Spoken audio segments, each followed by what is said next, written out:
Bonjour à toutes et à tous. Alors comme vous pouvez le constater, j'ai ici préparé une carte. Il s'agit en fait d'une carte de prédiction. Par contre, avant de continuer le tour, je vais ouvrir une petite parenthèse.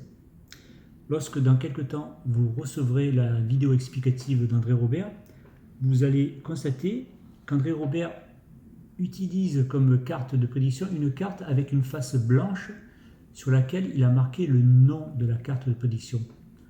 Moi, aujourd'hui, je n'ai pas de carte avec une face blanche. J'ai donc directement utilisé une carte provenant d'un jeu de cartes. Voilà, donc je referme la parenthèse. Bien, cette carte de prédiction, on va la mettre ici de côté.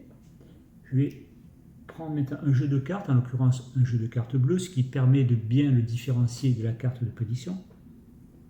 Alors, vous savez sans doute, en général, un magicien, lorsqu'il présente un tour de cartes, la première chose qu'il réalise, d'abord, c'est de mélanger le jeu de cartes. Alors, il existe plusieurs façons de mélanger un jeu de cartes. Une des façons la plus courante, c'est ce qu'on appelle le mélange à la française, comme ceci. Voilà, ça, tout le monde connaît ce mélange. Voilà. Il y a un autre mélange un petit peu moins connu qui se nomme le mélange hindou, comme ceci. Voilà. Un autre, c'est le mélange à la queue de ronde. Voilà, donc on va arrêter là les mélanges maintenant.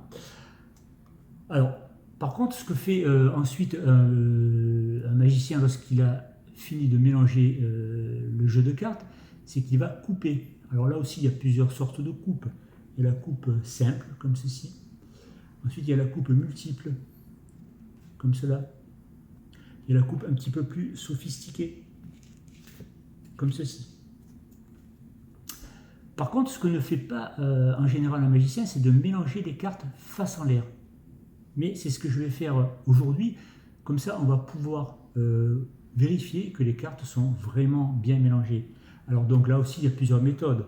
On peut utiliser de nouveau le mélange hindou. Donc là, on voit bien les cartes qui sont face en l'air. On peut utiliser de nouveau le mélange à la française. Voilà. On va encore une fois de plus mélanger le jeu à la queue de ronde. Voilà.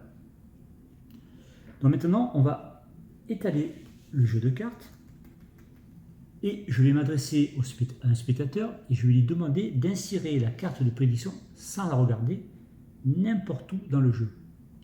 Bon, n'ayant pas de spectateur, c'est moi qui vais jouer le rôle du spectateur. Donc je prends ici la carte de prédiction et je la mets par exemple ici et je l'enfonce dans le jeu. Voilà. Donc, vous êtes d'accord que dans la mesure où c'est le spectateur qui a inséré la carte n'importe où dans le jeu et dans un jeu en plus qui a été mélangé maintes fois et coupé plusieurs fois, la position de la carte de prédiction est vraiment à un endroit tout à fait au hasard. Et bien entendu, comme la carte de prédiction est de couleur rouge, on peut facilement la repérer. Bien. Donc, on va de nouveau étaler le jeu. La carte de prédiction est toujours là, bien entendu. Je vais maintenant enlever les cartes qui sont à la droite de la carte de prédiction et toutes les cartes qui sont à la gauche, sauf la carte qui est juste à côté.